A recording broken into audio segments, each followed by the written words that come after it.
बिस्मिल्लाहिर्रहमानिर्रहीम अस्सलाम वालेकुम। आज का हमारा नया टॉपिक है prime numbers and composite numbers. तो हम अपने टॉपिक की तरफ बढ़ते हैं। तो हमारे पास सबसे पहले क्वेश्चन है कि what are prime numbers and composite numbers. तो ऑब्वियसली हमें इसको डिफाइन करना है और साथ में हमें एक एग्जांपल से इस कॉन्सेप्ट को वेल अंडरस्टैंड करना है। तो हमारे पास सबसे पहले डेफिनेशन आएगी, जो कि मैं आपके सामने प्राइम नंबर्स की डेफिनेशन रख रहा हूँ। वो है कि एक ऐसा होल नंबर जो सिर्फ और सिर्फ दो फैक्टर्स पर मुश्तमिल हो। ठीक है, यानी आप उस नंबर के फैक्टर्स निकाल लें तो सिर्फ दो फैक्टर्स आने चाहिए, और वो दो फैक्टर जो होंगे वो भी स्पेसिफिक दो फैक्टर्स हैं। एक तो 1 जो कि हर एक डिजिट का फैक्टर होता है, एक इटसेल्फ जो कि वो भी हर एक डिजिट का फैक्टर होता है। इन दो डिजिट्स के अलावा आपके पास उस डिजिट का कोई तीसरा फैक्टर मौजूद नहीं होना चाहिए, तब जाके वो नंबर आपका प्राइम नंबर कहलाता है। ये बात आप जहन में रखिएगा।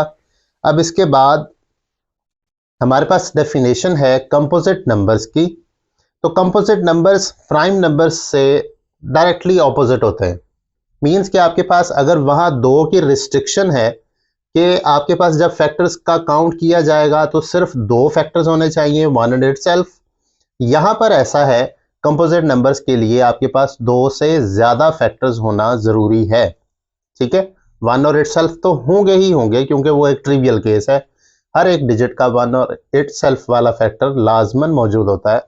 लेकिन इसके अलावा कोई तीसरा फैक्टर अगर आपको मिल जाए किसी डिजिट का, तो वो डिजिट आपका कंपोजिट नंबर्स कहलाएगा, वो प्राइम नंबर्स में काउंट नहीं होता। ठीक है, अब यहां पर जो एक सिंपल सी बात एक एक्स्ट्रा हमें जानने के लिए चाहिए होगी कि आपको फैक्टर्स का पता होना चाहिए, क्योंकि आपको डिजिट तो क्वेश्चन में दे दिया जाएगा कि ये डिजिट है, आप इसको प्रूव करें कि ये प्राइम है या कंपोजिट है। तो आपको उसे प्रूव करने के लिए ऑब्वियसली उसके फैक्टर्स निकालने होंगे। तो आपको अगर फैक्टर्स निकालने आते होंगे तभी जाके आप डिसाइड करेंगे ना। बाद में तो आपने जस्ट काउंट करना है कि फैक्टर्स की तादाद कितनी है। अगर आपके पास फैक्टर्स की तादाद दो हुई तो वो प्राइम होगा, दो से ज्यादा हुई तो वो कंपोजिट होगा। जैसे ही कोई तीसरा नंबर आपके पास एज अ फैक्टर मौजूद हो जाए तो आप उसे डायरेक्टली कंपोजिट कह देते हैं। आपके लिए जरूरी नहीं है कि आप उसके सारे फैक्टर्स निकाल कर उसे लिस्ट करें, फिर बाद में आप उसके आंसर को एलेबोरेट करें। ठीक है, हाँ, एक क्वेश्चन है कि आपको अगर ये डिजिट नहीं कहे गए कि आपने डिसाइड करना है कि ये प्राइम है या कंपोजिट है, बल्कि आपसे ये डायरेक्टली पूछा जाता है कि आप इसके फैक्टर्स निकाल कर दें, फिर आपके लिए जरूरी होगा कि आपने सारे के सारे फैक्टर्स निकालने हैं। एक काम जो आपके लिए बहुत सिंपल है कि आपने जस्ट ये डिसाइड करना है कि ये नंबर प्राइम है या कंपोजिट है, तो उसके लिए ये जरूरी नहीं है कि आप उसके सारे के सारे फैक्टर्स निकाल लें। आपके लिए जस्ट इतना जरूरी है कि आपने उसका कोई तीसरा फैक्टर ढूंढना है। ठीक है, वन और इटसेल्फ के अलावा कोई तीसरा फैक्टर आपको जैसे ही मिलेगा वो कंपोजिट हो जाएगा, अगर नहीं मिलेगा तो वो प्राइम नंबर रहेगा। ठीक है, अब यहां पर मैं आपको फैक्टर के डेफिनेशन के बारे में थोड़ा सा एलेबोरेट कर देता हूं कि फैक्टर क्या है। आपके पास एक नंबर है, आप उसको दूसरे नंबर्स पर डिवाइड करने की ट्राई कर लेते हैं। ठीक है, अब जैसे लेट सपोज मेरे पास 4 है, मैं उसको 4 को डिवाइड करना स्टार्ट कर देता हूं। 1 से तो ऑब्वियसली हर एक नंबर हो जाता है। मैं 2 से डिवाइड करने की ट्राई करता हूं, तो मेरे पास 4 जो है वो 2 से डिवाइड हो जाता है। ठीक है, तो मेरे पास 1 और 4 जो कि इटसेल्फ है, इसके अलावा एक और नंबर मिल गया जो उसका फैक्टर बन गया। ठीक है, तो फैक्टर वो नंबर्स होते हैं जो किसी नंबर को पूरा पूरा तकसीम कर लेते हैं। ठीक है, ये बात आप जहन में रखिएगा कि पूरा डिवाइड होना जरूरी है। आप इसके जो डिटेल वीडियोस हैं मेरी प्राइम नंबर्स और फैक्टर्स के बारे में, जहां मैंने मजीद इस टॉपिक को डिटेल के साथ समझाया है, मजीद टिप्स आपके लिए वहां अपलोड करके रखी हुई हैं। आप उन वीडियोस को जाके देख सकते हैं, ताकि आपको मजीद रहनुमाई अगर चाहिए है तो आप उस वीडियो से आप अपने लिए हेल्प ले सकते हैं। अब यहाँ पे मैं आपको फैक्टर, उम्मीद है कि समझ आ चुकी होगी आपको। अब मैं आपके लिए एक एग्जांपल लाता हूं। मेरे पास एक एग्जाम्पल ऑब्वियसली डिजिट की होगी, क्योंकि मैंने डिजिट के लिए डिसाइड करना है कि वो प्राइम है या कंपोजिट है। तो मैं एक डिजिट ले रहा हूं 7, ठीक है। अब मैं इसके फैक्टर्स निकालना चाहता हूं, तो ऑब्वियसली मैं इस 7 को डिवाइड करूंगा। अब यहां क्वेश्चन आता है कि मैं किस नंबर से डिवाइड करूंगा, ठीक है। तो आपने स्टार्ट लेना है 1 से और एंड करना है 7 पे, ठीक है। 1 और 7 पे अगर आप डिवाइड ना भी करें तो ये एक अंडरस्टूड सी बात है कि 1 भी हर एक डिजिट को डिवाइड कर लेता है और अपने आप पर भी हर एक डिजिट डिवाइड हो जाता है एग्जैक्टली, ठीक है। तो आप 1 और 7 के लिए ट्राई ना भी करें तो आपने 2 से लेके 6 तक सबके लिए ट्राई करना है, ठीक है।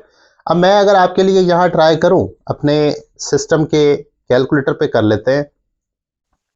मैं ट्राई करता हूं 7 को डिवाइड करने की बाय 2, तो मेरे पास 3.5 है, मीन्स कि ये एग्जैक्टली डिवाइड नहीं हुआ। अब मैं फिर से ट्राई करता हूं डिवाइडेड बाय 4, नहीं 3 से पहले कर लेते हैं, तो ये भी मेरे पास 2.333, ये एक रिकर्सिंग डेसिमल है, तो ये एग्जैक्ट डिवाइड नहीं हुआ।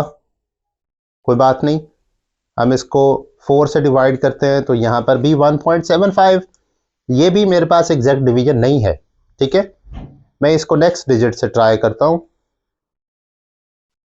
1.4, ये भी मेरे पास कंप्लीट डिजिट नहीं है।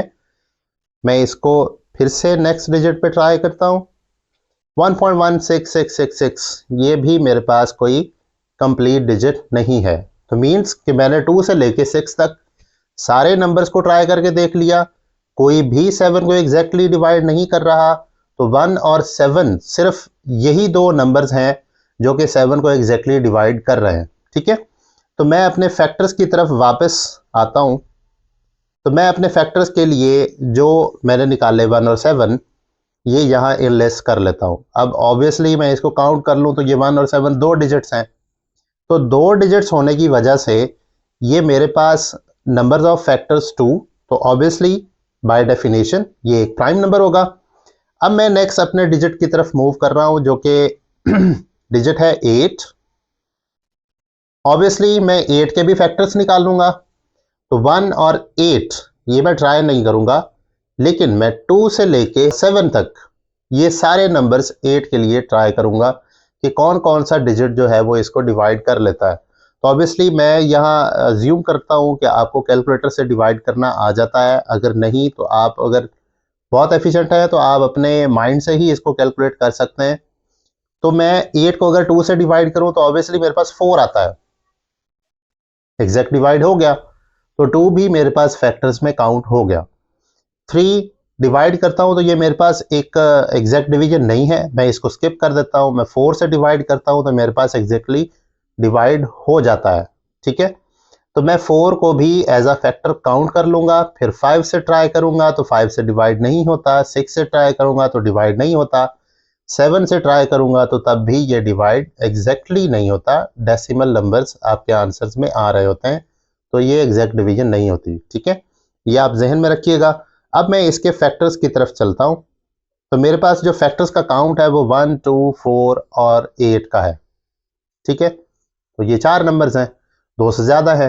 जब ये 2 से ज़्यादा है तो ऑब्वियसली ये 8 जो एक नंबर है मेरे पास एग्जाम्पल में, ये एक कंपोजिट नंबर कहलाएगा। ये प्राइम नंबर नहीं होगा बल्कि ये एक कंपोजिट नंबर कहलाएगा। क्यों? क्योंकि इसके फैक्टर्स 2 से बढ़ गए, ठीक है। अब यहाँ पे मैं इसको फाइनल आंसर दे देता हूँ कि 7 इज अ प्राइम, क्योंकि ये दो एग्जैक्ट डिवीजन फैक्टर्स रखता है। 8 इज अ कंपोजिट नंबर क्योंकि इसके पास 2 से ज़्यादा फैक्टर्स मौजूद हैं। अब यहाँ पे एक छोटी सी सोचने की बात कि हम प्राइम नंबर्स या कंपोजिट नंबर्स को 2 से ही काउंट करना क्यों स्टार्ट करते हैं, हम 0 और 1 को क्यों नहीं देखते, ठीक है। तो इसके लिए मैंने यहाँ पे आपके लिए नोट रखा हुआ है, डिटेल में आपको बता देता हूँ कि 1 के लिए क्या है कि 1 के पास फैक्टर्स का काउंट जो है ना वो सिर्फ एक ही है और वो इटसेल्फ वाला है।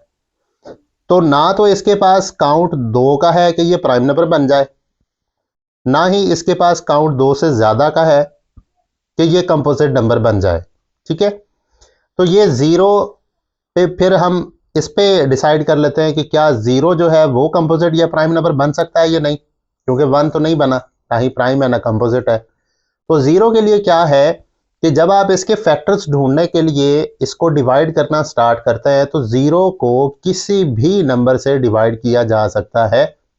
ठीक है, तो यहाँ पे बात क्या होगी कि इसके फैक्टर्स होंगे इनफाइनाइट मैनी, क्योंकि आप इसको बेशुमार डिजिट्स के साथ डिवाइड कर सकते हैं। तो ये आपकी काउंटिंग से बाहर निकल गया, जो कि आपके पास जो कंपोजिट नंबर्स की डेफिनेशन है उसके अगेंस्ट है, क्योंकि कंपोजिट नंबर्स ये कहते हैं कि आपके पास फैक्टर्स तो हों लेकिन वो काउंटेबल भी होने चाहिए, वो फाइनाइट नंबर्स होने चाहिए। ठीक है, तो फाइनाइट नंबर्स की वजह से, क्योंकि ज़ीरो के पास इनफाइनाइट नंबर्स हैं फैक्टर्स के अंदर, फाइनाइट नहीं है, इसलिए ज़ीरो को भी हम प्राइम और कंपोजिट में काउंट नहीं करते। इसी वजह से हमें इसको टू से ही स्टार्ट करना पड़ता है, क्योंकि टू हमारे पास एक प्राइम नंबर है, फिर थ्री हमारे पास प्राइम नंबर है, फोर कंपोजिट है, और इस तरह एक गिनती चलती चली जाती है। ठीक है, तो उम्मीद है मैं आपको इस टॉपिक को समझाने में कामयाब हो चुका हूँ। प्राइम नंबर्स और कंपोजिट नंबर्स का अच्छा आइडिया हो चुका है। इंशाल्लाह हम नेक्स्ट ये थिंकिंग टाइम एक क्वेश्चंस दिए हुए हैं आपके बुक के ऊपर, तो मैं इंशाल्लाह इन क्वेश्चंस के भी आंसर आपके लिए नेक्स्ट वीडियो में लाऊंगा। तब तक अपना ख्याल रखिए, दुआओं में याद रखिएगा। अल्लाह हाफिज़।